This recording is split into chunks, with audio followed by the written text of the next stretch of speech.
Mistral and I are back for today's Monday Live, and we are talking all about the moon and its energy cycles. And what a perfect divine timing as we're in the middle of eclipse season here, right? We just had our big full moon eclipse. We're getting ready for our new moon eclipse next week. So I'm so excited to talk about some insight and wisdom into honoring these energy cycles. And here's Mistral. Yay. Oh my gosh, this is so great. Okay. Whew. I know we were just talking, Jen, about the energy that we are both feeling with sort of the moon phases and then also the eclipse. And I'm like perfect time to be talking about all of this right Yes. Yes. And just to fill everyone else in, if you are feeling alone and feeling exhausted, like you are not alone. Mistral and I are right there with you that like this is a lot of energy. It's not just the moon, it's a lot of other things as well, but like it's draining. So draining. Yeah. And I think one of the things with the draining that we have to sometimes remember is that it's okay to take rest, right? It's okay to like honor this part of ourselves and not like to place blame and be like, oh, well, that's why I'm tired or that's why I'm this or that, but more just like, oh, it kind of like makes sense. And now I can actually give myself permission to take that time to rest because oftentimes we don't.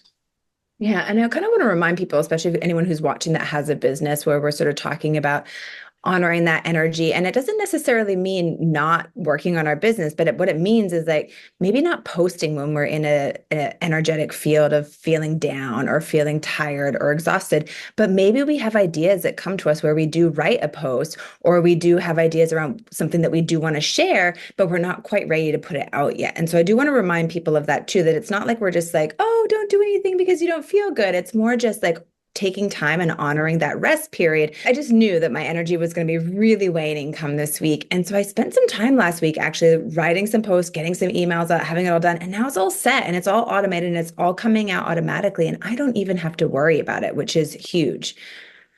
And so this is just such a nice reminder to when you have the creative energy to put it into play, to move forward with it, to create from it, to put it out there so that you can honor the times of rest when you want to and you don't constantly feel like you're struggling and behind. Yeah, and having awareness of these cycles helps us to work smarter, not harder, right? Yes. So I know that for the full moon, I'm always pretty exhausted afterwards. Sometimes I get charged up, but I have it in my calendar after every full moon to have a really light schedule. So I knew that was coming for the weekend. So I made sure not to plan anything, to only do the work that I needed to do so that I could honor my need for rest in this full moon cycle because the moon is one of my top hierarchy energy. Like my energy really does coincide with the moon because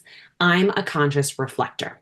So if you are a reflector energy type in the quantum, if you break apart your conscious and unconscious design and you are a conscious reflector or an unconscious reflector, right? You are that lunar being. You follow that strategy and authority of needing to wait a lunar cycle to ride these lunar energies to be guided. So that is why I am always following the moon. I know what's up with it, whether it's full moon, new moon, eclipse season, which is just wild and supercharged and you're not quite sure what's going to happen, especially when we come out the other side.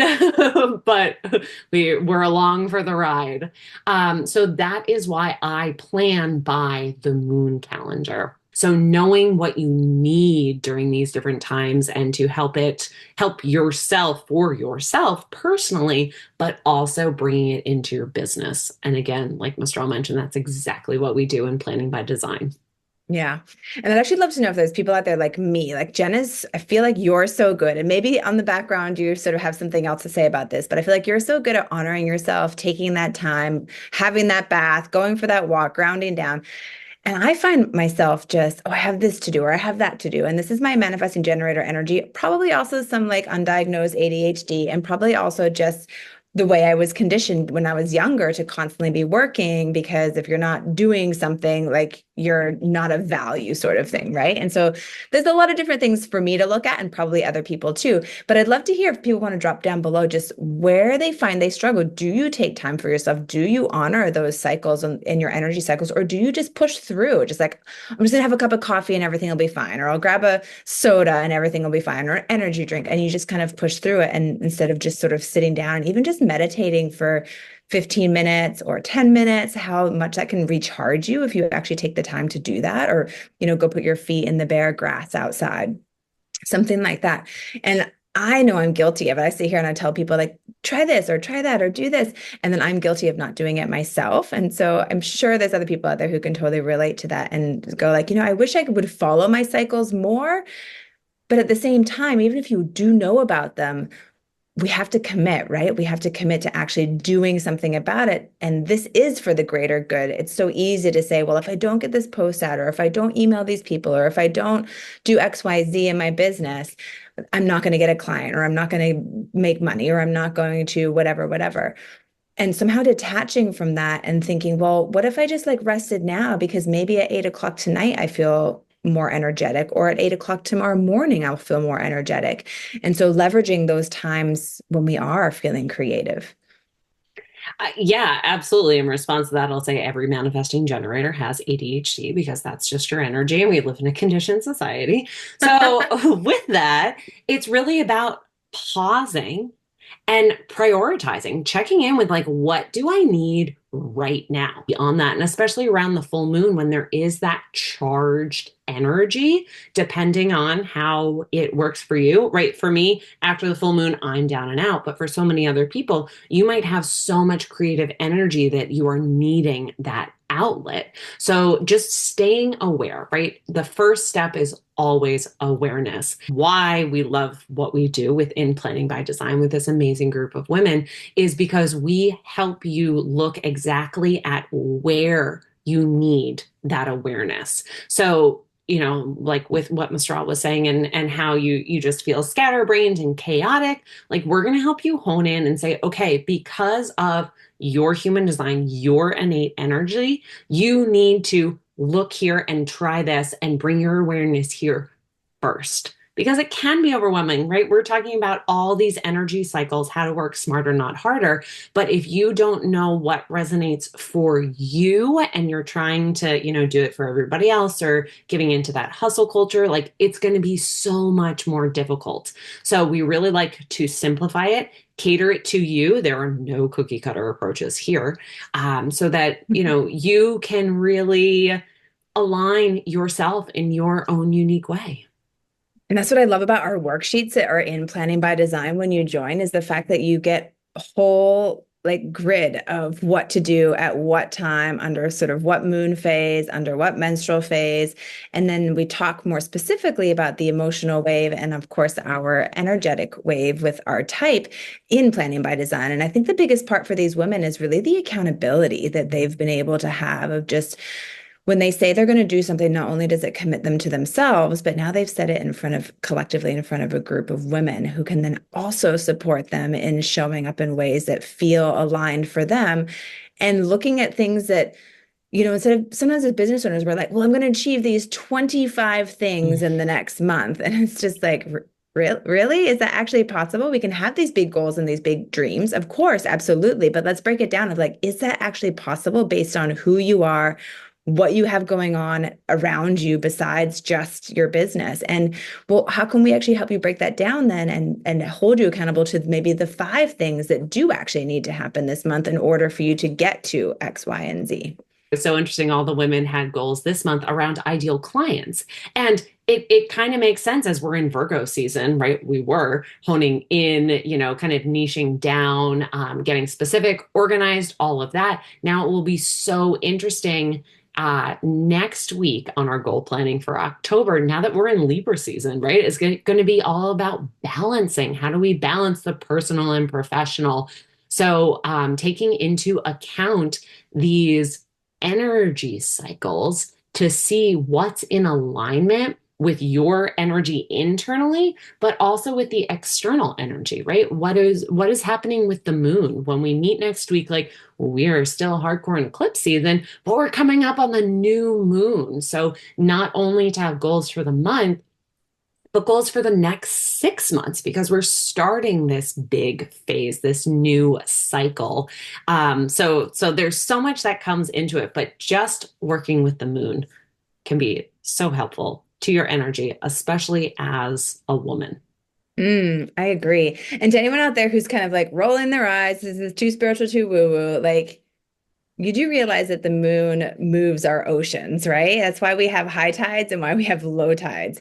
And so, if the moon can move the water on our planet, how does it not affect our emotional waves and the way that we show up in the world? And so, I really feel that this is something that I have known about for my whole life, but never really tuned into it. And it's been such a blessing to be able to work with you, Jen, and to work with the other women in our program to dive into this deeper for myself because when you kind of think like, oh yeah, I follow the moon, but what you start to realize is like, oh, Jen gets different energy at the new moon than I do. I get different energy at the full moon than she does. Sometimes that flip-flops, sometimes it switches.